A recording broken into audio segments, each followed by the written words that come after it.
Pièces de voiture, canettes, sacs plastiques, une trentaine de personnes s'affairent des deux côtés de la route ce matin au Morne-Cabri pour ramasser les ordures qui encombrent la mangrove.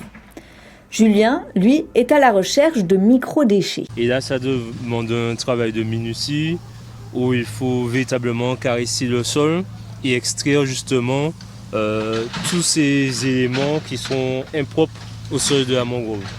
Donc là, on voit par exemple un résidu de bouchon d'un récipient quelconque. Voilà, des petits déchets qui sont en état de décomposition.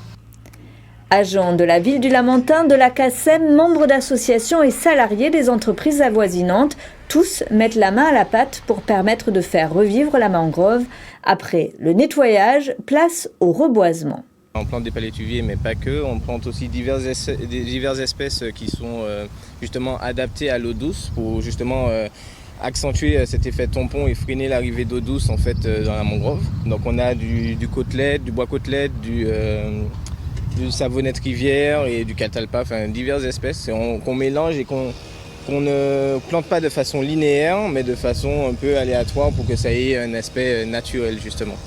L'idée c'était de reprendre, de mimer en fait ce que fait la nature dans les bords de rivières, dans les zones littorales, etc. Et donc effectivement on a aussi planté quelques palétuviers dans les zones les plus proches de la mangrove en fait.